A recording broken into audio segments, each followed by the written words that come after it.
¿Cuántos adoran al Señor? Eso es, mis hermanos. Primera de Pedro, capítulo 1. Gloria a Dios para siempre. Les estaré asignando el versículo después que oremos. Amén. Amén. Padre, en el nombre de Jesús, agradecemos la bendición que nos das de venir esta mañana a suplir nuestra necesidad de adorarte, a suplir nuestra necesidad de agradecerte, a suplir nuestra necesidad de mantenernos dependiendo de ti, a suplir nuestra necesidad de que nuestras baterías espirituales reciban, Señor, la energía del cielo que las mantiene operando, oh mi Dios, día y noche conectados a tu presencia. Gracias por permitirnos a venir para suplir nuestra necesidad, Señor, de surtir nuestros depósitos espirituales con los recursos de tu gracia, para mantener el trayecto que trazaste en el camino que antes de nosotros nacer diseñaste, en el cual nos desempeñáramos. Padre, en el nombre de Jesús, gracias te damos.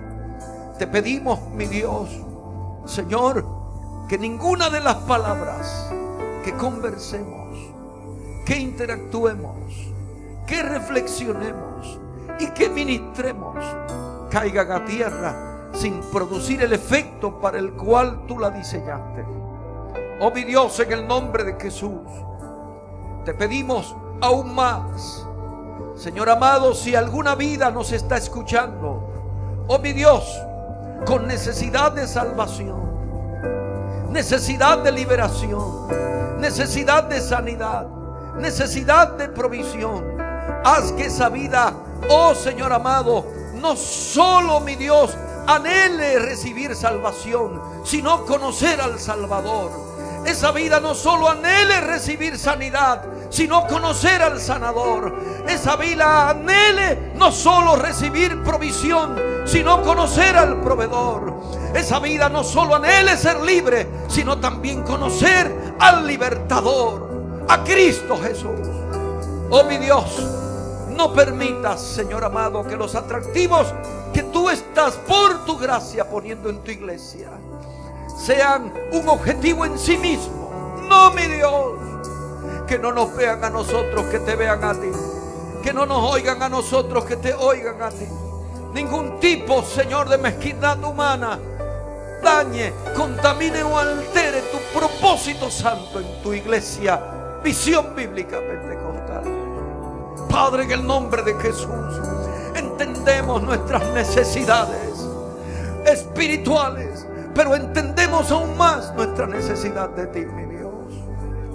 Y es por eso, Padre, en el nombre de Jesús, que no solo te pedimos sabiduría, sino te pedimos conocerte a ti, único Dios sabio, único omnisapiente. Padre, en el nombre de Jesús, y una vez más te pedimos que toda la riqueza, toda la unción, todo el calostro, toda la sustancia, todo el sazón, toda la eficacia, todo el poder de tu palabra, en el nombre de Jesús, sea derramado sobre nuestro espíritu, sobre nuestra alma, sobre nuestros sentidos y aún sobre los tuétanos de nuestros huesos. Padre, en el nombre de Jesús, oh mi Dios, gracias. Gracias, Señor, por tenernos en tu corazón. Adoramos tu nombre. Gracias en el nombre de Jesús. Primera de Pedro, capítulo 1, versículo 18 al versículo 21. Y leemos la palabra de Dios en el nombre del Padre, del Hijo y del Espíritu Santo. Sabiendo que fuimos rescatados de aquella vana manera de vivir que recibimos de nuestros padres, pero no fuimos rescatados con cosas corruptibles como el oro, como la plata, sino que fuimos rescatados con la sangre preciosa de nuestro Señor Jesucristo, como la sangre de un cordero sin mancha y sin contaminación, ya destinado desde antes de ser creados los cielos y la tierra, pero manifestado en los últimos tiempos por amor a nosotros, y mediante el cual es que nosotros llegamos a creer en Dios, quien resucitó a Cristo de los muertos y le ha dado gloria, para que nuestra fe y nuestra esperanza sean en Dios. Amén. Pueden sentarse, mis hermanos. Separen el texto. Gloria a Dios para siempre. Creemos en el nombre de Jesús. Gloria a Dios para siempre.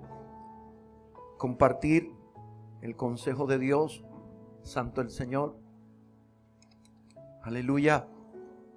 Con ustedes, y queremos en el nombre del Señor también significar algo que estuvimos ministrando el martes. Queremos reiterarlo hoy de nuevo. Las ministraciones bíblicas no podemos darlas como cumplidos, ¿verdad? Hasta que la iglesia no asimile el alimento, se le debe suministrar. Amén. ¿No ven personas que cuando reciben un tratamiento médico y las primeras dosis no funcionaron? ¿Qué hace el doctor? ¿Les repite el tratamiento? ¿Sí o no? ¿Sí o no? Hasta que ese cuerpo no verifique cambios y progreso, se le suministra el tratamiento, ¿verdad? De ahí es que la palabra edificar viene de un término griego que significa poner algo donde no había nada, o poner algo sobre algo que existía. Pero lo que es edificado nunca es visto como era visto al principio, porque siempre va a encontrar algo distinto, algo, ¿verdad?, que obviamente nos permite tener una visión más profunda, mayor. Y por eso es que la ministración de la palabra de Dios debe fortalecer nuestra fe. Debemos ver en la Biblia la razón de el vigor que debe adquirir nuestra fe, el sentido que tiene nuestra fe, ¿verdad? Las verdades bíblicas son como las vitaminas. Cuando su cuerpo es debidamente vitaminado, su cuerpo no solo es fortalecido y desarrollado, también sus defensas inmunológicas reciben esos efectos, esos beneficios. Y es por eso que cuando su fe está saludable, puesta en Cristo y alimentada por la palabra de Dios, cualquier situación que el enemigo quiera usar para provocarlo, para desanimarlo, para hacerlo desmayar, para hacer que usted se canse, para hacer que usted se descarríe, para hacer que usted retroceda, siempre esos ataques van a encontrar una respuesta. Y es por eso que el Espíritu Santo le reveló a Pablo la fe como un escudo, ¿verdad? Como una barrera, como algo que tú automáticamente activas cuando eres atacado. Y es por eso que nosotros recibimos ataques desde 8 direcciones. Y nuestro escudo necesita más que nunca estar en una postura firme. Nuestro escudo no puede ser de hoja de lata, ni puede ser plástico, ni el escudo de nosotros puede ser de madera. ¿Cuántos adoran al Señor? Nuestro escudo, el escudo de la fe, tiene una aleación imbatible que consiste en muchas combinaciones nutridas por la verdad bíblica. Primero, de quién es nuestro Dios, porque del conocer quién es nuestro Dios es que depende quiénes somos nosotros. Es que depende nuestra identidad como hijos. ¿Cuántos adoran al Señor? Y por eso en el nombre de Jesús quiero, mis hermanos, ¿verdad?, que esta mañana, en los minutos que tenemos para compartir la palabra de Dios, miremos algunos puntos que fortalecen nuestra fe de manera tal que nosotros podemos ver la razón lógica espiritual del por qué el Espíritu de Dios la diseñó para que nosotros vivamos por la fe y no andemos por vista. ¿Cuántos adoran al Señor? Resulta que nosotros, como criaturas, siempre nos sentimos confinados y nos sentimos limitados por el tiempo, por el lugar, por el espacio, por las herramientas y por los recursos. Y cuando nosotros nos sentamos a pensar en nosotros y vemos que no podemos ir lejos, y vemos que no podemos hacer mucho, y vemos que muchos factores impiden nuestro radio de acción, pues nuestro instinto y nuestra fragilidad humana nos hace ver las cosas de acuerdo a nuestras limitaciones. Y de ahí es que cuando nosotros creemos en Dios, pero no conocemos quién es Dios, nuestra naturaleza humana nos hace pensar en Dios como si Dios fuera como nosotros. Y de ahí es que ustedes notan cómo la secta de error fabrican imágenes, fabrican cuadros, fabrican estatuas y fabrican todo tipo de cosas con similitudes parecidas a los seres humanos. ¿Qué le dice eso? Que el instinto humano, desconectado de la gracia de Dios, desconectado de quién es Jesucristo, desconectado de quién es el Espíritu Santo, desconectado de la revelación de la Biblia dada por el Espíritu Santo, hace que el ser humano tienda, vuelvo y digo, a pensar en Dios como si Dios fuera una criatura, a pensar en Dios como si Él fuera un elemento de la creación. De ahí es que ustedes notan cómo las sectas y las religiones le dan un carácter, ¿verdad?, a Dios como si fuera un buey, una serpiente, un caballo, ¿verdad?, un tiburón, ¿verdad? De ahí es que notan la razón del por qué el Espíritu de Dios en Romanos capítulo 1 le revela a Pablo cómo las criaturas, por decidir rechazar la revelación del Creador dada a través de las Escrituras, ellas mismas se forjaban un Dios de acuerdo a sus deseos, de acuerdo a su apreciación. Es por eso que cuando una verdad bíblica tiene esencia y tiene vitamina para nosotros nutrirnos, esta verdad bíblica se corresponde con quién es Dios. Porque el Dios de toda gracia eternamente es quien dice que es. Su gracia nos dice que la intención de su amor, la manifestación de su amor y la expresión de su amor a través de Cristo es un acto ya realizado. Es un acto ya consumado. No solo antes de Él elaborarnos con sus propias manos, sino también antes de Él crear la luz, antes de Él crear el universo, antes de Él crear las galaxias, antes de Él crear los cielos, antes de Él crear los océanos, antes de Él crear los mares, antes de Él crear la tierra, antes de Él crear los ríos, antes de Él crear todas las criaturas angelicales, antes de Él crear todas las criaturas humanas, y antes de Dios crear todos los seres vivos, ya en sus designios estaba la respuesta y la solución a toda crisis que por Adán pecar afectó e infectó a toda la humanidad. El pecado de Adán no sorprendió a Dios. El pecado de Adán no asaltó a Dios, como cuando alguien tiene una expectativa y de momento encuentra otra cosa. ¿Cuántos bendicen al Señor? ¿Cuántos adoran su nombre? ¿Cuántos adoran su gloria? Santo para siempre es nuestro Dios. Es por eso que Cristo estaba previsto antes que llegara toda crisis. Es por eso que la redención estaba prevista antes que llegara el pecado. El antídoto estaba previsto antes que llegara el veneno. El rescate estaba previsto antes que llegara la perdición. La bendición estaba prevista antes que llegara la maldición. La luz estaba prevista antes que llegaran las tinieblas. El orden estaba previsto antes que llegara el caos. La fortaleza estaba prevista antes que llegara la debilidad. La salvación estaba prevista antes que llegara la condenación. La restauración estaba prevista antes que llegara la caída. La libertad estaba prevista antes que llegara la esclavitud. La reconciliación estaba prevista antes que llegara la enemistad. La posición de hijo estaba prevista antes que llegara la condición de esclavo.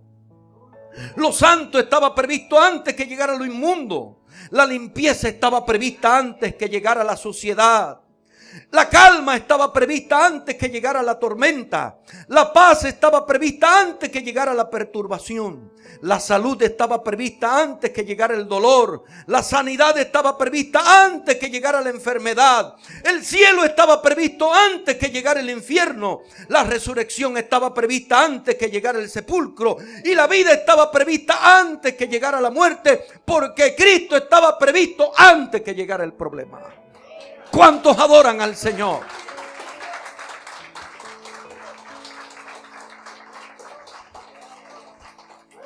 Cuando no tenemos la revelación de Dios como es Él y como se nos ha revelado en la Biblia, el punto de partida de la redención nosotros lo concebimos a partir del momento en el que Adán peca. Sin embargo, leímos en Primera de Pedro, capítulo 1, verso 18 al 21, cómo Cristo fue destinado antes de la fundación del mundo. ¿Para qué? Para rescatarnos. ¿Adoran al Señor? ¿Bendicen al Señor? ¿Adoran su nombre? Es por eso que el Creador no es como somos sus criaturas. Él es Dios. Y es por eso que nosotros querramos o no querramos, estamos confinados a las limitaciones del tiempo, del espacio, del lugar, de los recursos y de las herramientas. Ahora, ¿en qué influye la verdad de que Cristo estaba previsto antes que llegara el problema? ¿En qué influye la verdad de que la gracia de Cristo estaba prevista antes que llegara la desgracia de Adán? ¿En qué eso influye para nosotros desempeñarnos en todo? ¿En qué influye el hecho de que Cristo, antes de ser creados los cielos y la tierra, antes de nosotros ver en Génesis 1:1 que en el principio creó Dios los cielos y la tierra, ya nuestra salvación era un hecho, ya nuestra salvación estaba consumada? Lo único que faltaba era que a su tiempo Jesucristo viniera a derramar su sangre en lugar de la nuestra, para sellar con su resurrección la victoria de la iglesia, el éxito de la iglesia, el triunfo de la iglesia. ¿Cuántos adoran al Señor? ¿Cuántos bendicen su nombre? El Espíritu de Dios no diseñó el orar al Padre en el nombre de Jesús para recordarle cosas como si Dios fuera como nosotros, que siempre necesitamos que nos las recuerden. Vuelvo y digo, cuando no tenemos la revelación de quién es Dios, como aquel que por ser quien es, eterno, omnisapiente, omnisciente, omnipotente, inmutable, infalible, soberano, único en amor, único, infinito.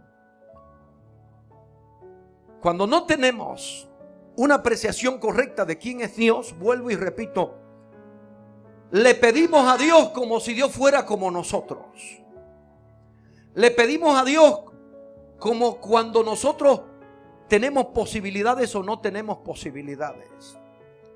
Pero cuando usted entiende quién es su Dios, de que la enfermedad por la que tú le pides, antes de tú nacer, ya tenía la sanidad prevista, tú le pides con fe. ¿Cuántos adoran al Señor? ¿Cuántos bendicen al Señor? Cuando tú le pides al Señor por salvación y notas que antes de la perdición ya Cristo estaba previsto, pides con fe por aquellas vidas que necesitan ser salvas. ¿Cuántos adoran al Señor? ¿Ven ustedes en qué influye y en qué consiste el hecho de usted saber que todo lo que Cristo conquistó para nosotros, ya antes de los cielos y la tierra ser creados, estaba previsto? ¿Cuántos adoran al Señor? ¿Cuántos bendicen al Señor? El Espíritu Santo no diseñó el orar al Padre en el nombre de Jesús para persuadirlo en hacer algo que Él no quiere, como si Dios fuera como nosotros, que siempre necesitamos que alguien nos convenza y nos persuada. El Espíritu Santo no diseñó el orar al Padre en el nombre de Jesús para hacerlo cambiar de opinión, como si Dios fuera como nosotros, que siempre necesitamos cambiar de parecer. El Espíritu Santo no diseñó el orar al Padre en el nombre de Jesús para interrumpir su descanso y ponerlo en lo que Él no está, como si Dios fuera como nosotros, que necesitamos salir de nuestro confort y que alguien nos ponga en lo que necesitamos estar. El Espíritu Santo no diseñó el orar al Padre en el nombre de Jesús para que se apresure en improvisar un plan B, porque el plan A le fue frustrado, boicoteado y echado a perder por el diablo, por los demonios, por la concupiscencia, por la carne, por el mundo, por el pecado, por los hombres, por nuestra fragilidad humana, por la enfermedad y por la muerte. No. Estamos hablando del Dios que hizo los cielos y la tierra, del Dios que está sobre sus criaturas, del Dios que está sobre su creación, del Dios que ya tenía un plan antes que el hombre quisiera frustrarlo, del Dios que tenía ya una salvación diseñada, una liberación diseñada, una sanidad diseñada, una provisión diseñada antes que Adán sucumbiera ante la tentación de Satanás. ¿Cuántos adoran al Señor? ¿Cuántos bendicen al Señor? Cuando usted entiende esa verdad, usted ve lógica en la fe que deposita en Cristo. ¿Cuántos adoran al Señor? Es por eso que Dios no es como los dioses que utilizan y aquellos a quienes le sirven los paganos, que tienen que vocearle y gritarle para que esos demonios puedan descender y hacer estragos. No. ¿Cuántos bendicen a Jesús? Gloria a Dios para siempre. El Espíritu de Dios diseñó el orar al Padre en el nombre de Jesús para que sincronicemos nuestro corazón con el corazón de Dios, nuestra mente con la mente de Dios, nuestros pensamientos con los pensamientos de Dios, nuestro sentir con el sentir de Dios, nuestros caminos con los caminos de Dios, nuestra voluntad con la voluntad de Dios, nuestra agenda con la agenda de Dios, nuestros designios con los designios de Dios, nuestra intención con la intención de Dios, nuestros propósitos con los propósitos de Dios. Y como sus designios, sus caminos, sus pensamientos son más altos que nuestros pensamientos, ¿quién desciende o quién sube? ¿Qué es lo que Él hace? Que nos eleva a sus pensamientos, nos eleva a su pensar, nos eleva a su propósito, nos eleva al sentir de su corazón, y de ahí es que usted está haciendo la voluntad de Dios. ¿Cuántos adoran al Señor? Es por eso que cuando la obra de Dios es contaminada por matices humanos, no tardamos mucho en ver cómo el Señor le pasa factura a ese ministerio. No tardamos mucho en ver cómo Dios le pasa factura a esos talentos, a esos dones. ¿Por qué? Porque Él es el dueño, no nosotros. ¿Cuántos bendicen al Señor? Y de ahí es, mis amados hermanos, que notamos cómo el apóstol Pablo, entendiendo esa verdad, esa lógica espiritual, en Primera de Tesalonicenses, capítulo 5, verso 17, dice: orad sin cesar. ¿Y qué implica eso? Es que usted procure mantenerse permanentemente sintonizado con Dios. Generalmente siempre pensamos que el contenido de la oración debe ser para recibir un beneficio, para recibir un favor, para recibir un milagro, para recibir algo que estemos necesitando con carácter de urgencia. Pero necesitamos ser sabios, porque cuando conocemos quién es Dios, nos preocupamos más por el dador que por la dádiva. Nos enfocamos más en el sanador que en la sanidad.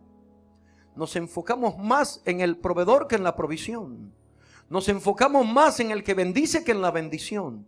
Pero ¿qué usted disfruta más? ¿La bendición solamente o al que bendice?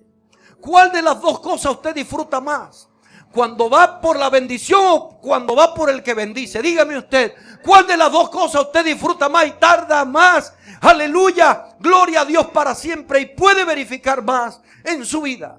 ¿Cuál de las dos? Es por eso, mis hermanos, en el nombre de Jesús, que cuando usted es hijo, cuando usted tiene su identidad de hijo por estar en Cristo, los beneficios de su padre no están ahí. ¿Y qué usted necesita? ¿Enfocarse más en el banco o enfocarse más en el dueño del banco? ¿Usted necesita enfocarse más en el beneficio o enfocarse más en el que beneficia? De ahí es que ustedes notan cómo, mis hermanos, las actividades evangélicas más asistidas son las actividades evangélicas donde se promueven más las dádivas que el dador, donde se promueve más la bendición que el que bendice. Es por eso que no era fortuito el hecho de cómo oráramos al principio, que todos los que se sientan atraídos por la predicación, por los milagros y por los dones que Dios opere a través de su iglesia, no vean ni los milagros, sino al que hace los milagros. No vean la bendición, sino al que bendice. No vean los beneficios, sino al que beneficia. ¿Cuántos adoran al Señor? Ese es el diseño del Espíritu Santo cuando nuestros corazones están sintonizados con el corazón de Dios. La lógica bíblica de esta verdad nos dice que todo el que conoce al Dios de la Biblia, y que todo aquel que por conocer al Dios de la Biblia conoce su posición como hijo, y por conocer al Dios de la Biblia conoce su realidad relacional como templo del Espíritu Santo, como adorador y como amigo de Dios, y por conocer al Dios de la Biblia conoce su realidad funcional como discípulo de Cristo, como siervo por amor, como mayordomo, como testigo de Cristo, como colaborador de Dios, como embajador de Cristo, como sal de la tierra, como luz del mundo y como pescador de hombres. Sabe que para poder mantener un estándar que garantice calidez en la presencia de Dios y un estándar que garantice calidad en el trabajo de Dios, necesita permanentemente depender del Dios de la obra, como un niño necesita depender de su padre, como el alumno necesita depender de su maestro, como el obrero necesita depender de su jefe, como el esclavo necesita depender de su amo y como el siervo necesita depender de su Señor. ¿Cuántos adoran al Señor? Ese es el diseño de la oración. No es un punto religioso al que tenemos costumbre de acudir a la iglesia cuando vamos. Es que te mantengas sintonizado. Todos conocemos cómo funcionan las ondas hertzianas.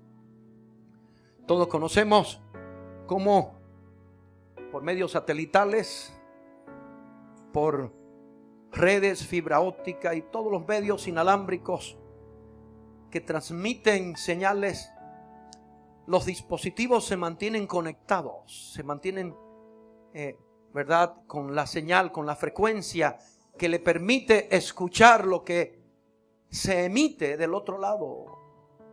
Es lo que a usted le ayuda a mantener una recepción nítida. Pero ¿qué resulta? Si el receptor tiene una señal, pero el emisor tiene otra. Este celular es una herramienta de trabajo, no es otra cosa. Este celular está sincronizado con este reloj. Si yo me distancio, se pierde la señal. Para que puedan funcionar de manera combinada, yo necesito bajar una aplicación que sincronice cuál es el código que tiene este receptor para que él dependa de este. La oración no se debe circunscribir solo a una hora específica en la iglesia, ni se debe circunscribir a un momento específico de crisis, ni se debe circunscribir a un momento específico de necesidad, ni se debe circunscribir a un punto de emergencia. No. Así como el receptor debe estar combinado en la misma frecuencia del emisor, nosotros como hijos de Dios necesitamos estar sincronizados con el corazón de nuestro Padre. ¿Me entienden? ¿Cuántos adoran al Señor? ¿Cuántos bendicen al Señor? Y es por eso que cuando vemos a nuestro Señor Jesucristo, que antes de que el Dios creador diera principio a todas las cosas, notamos cómo nuestro Señor Jesucristo ya estaba previsto antes que llegara todo género de crisis. Esto nos hace pensar que cuando pedimos por el antídoto y vemos que Cristo estaba previsto antes que llegara el veneno, pedimos por algo que en la eternidad ya estaba consumado. Cuando pedimos por redención y vemos que Cristo estaba previsto antes que llegara el pecado, pedimos por algo que en la eternidad ya estaba consumado. Cuando pedimos ser rescatados y vemos que Cristo estaba previsto antes que llegara la perdición, pedimos por algo que en la eternidad ya estaba consumado. Cuando pedimos ser luz del mundo y vemos que Cristo estaba previsto antes que llegaran las tinieblas, pedimos por algo que en la eternidad ya estaba consumado. Cuando pedimos por sanidad y vemos que Cristo estaba previsto antes que llegara la enfermedad, estamos pidiendo por algo que en Cristo ya estaba consumado. No sé si me entienden, pero ahí es que nace nuestra fe. De ese recurso y de esa verdad es que nuestra fe se agarra, es que nuestra fe se alimenta. Y por eso cuando tú te enfrentas al problema, en vez de clamar y gritar, lo que comienza es a dar gracias, porque sabe que tu bendición ya estaba prevista antes que tu maldición. ¿Cuántos adoran al Señor? ¿Cuántos bendicen al Señor? Mis hermanos, cuando nosotros pedimos para que impere la calma y vemos que Cristo estaba previsto antes que llegara la tormenta, estamos pidiendo por algo que en Cristo ya estaba consumado, algo que en la eternidad ya estaba hecho. Entonces, si es algo que estaba hecho, tú como hijo vas a estar mendigándolo. Si algo ya estaba hecho, tú como hijo, sabiendo el amor tan grande que tiene tu padre, ¿era para dárselo a los empleados? ¿No ven ustedes cuando nosotros, verdad? Cuando usted tiene nietos o tiene hijos que ama y sabe que van a visitar su casa, ¿usted se pone a preparar cosas cuando ellos llegan o usted le prepara cosas para que cuando o le hace cosas para que cuando ellos lleguen las encuentren? Díganme, si usted ama a sus hijos, Manadorca, cuando usted sabe, compadre, cuando ustedes saben que vienen los muchachos, ¿y qué ustedes piensan en las cosas que más les gustan a ellos? El sancocho, el asopao, ¿verdad? Los fritos, el pescado con coco. Ellos no comienzan a hacerlo, ellos compran todo. Y cuando ellos vienen como hijos, mire el derecho de un hijo, mire el derecho y el privilegio de un hijo. Cuando ellos vienen como hijos y ven eso, hacen una ceremonia protocolar para convencerlo a ustedes de que le den eso. Van por el acceso que tienen, por el derecho que tienen, por la identidad que tienen, por la filiación que hay, por el derecho que por ser fruto de ustedes tienen. Y toma eso. ¿Y qué hace? ¿Comienza a gritar por ello? No, comienza a dar gracias. Mis hermanos, a esto algunas personas le pueden llamar quizá dimensión, ¿verdad? Pero no, esto está en la Biblia, esto no es dimensión, esto es una verdad que está ahí para los que la quieran abrazar. No sé cuál sea tu situación, pero tú debes cambiar de mentalidad. Es por eso que a partir de Adán, a partir del pecado de Adán, el sentido común del ser humano se limitó, se atrofió. El sentido común del ser humano se confinó a los que ven nuestros ojos, a lo que olemos, a lo que podamos saborear, a lo que podamos sentir.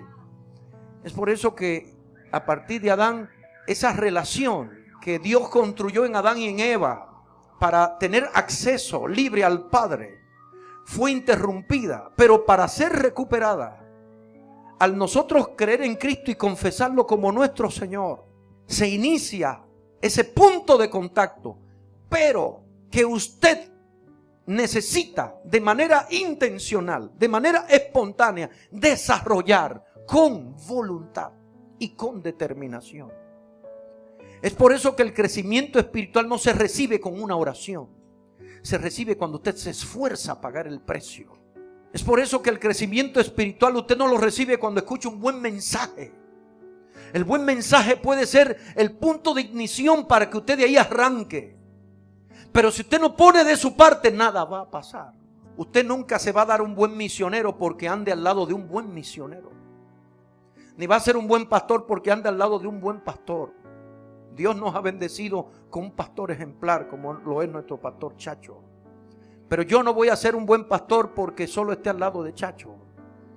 Si yo no pago el precio y me esfuerzo y de manera intencional me preocupo de forma diligente en conocer las Escrituras, en amar la presencia de Dios, en amar la voluntad de Dios, en amar la obra de Dios, de procurar un estándar que me permita tener el vuelo del águila para comer, reproducirme, aleluya, desempeñarme y aún morir en las alturas. Si yo no me propongo eso de manera intencional, no lo voy a lograr.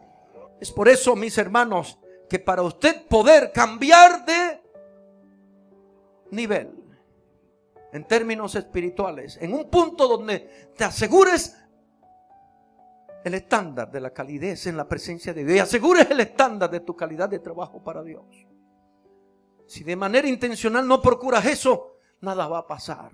Podrás dar la impresión de manejar temas. Hay personas que usted le escucha hablando y usted dice, wow, pero qué bien se desempeña.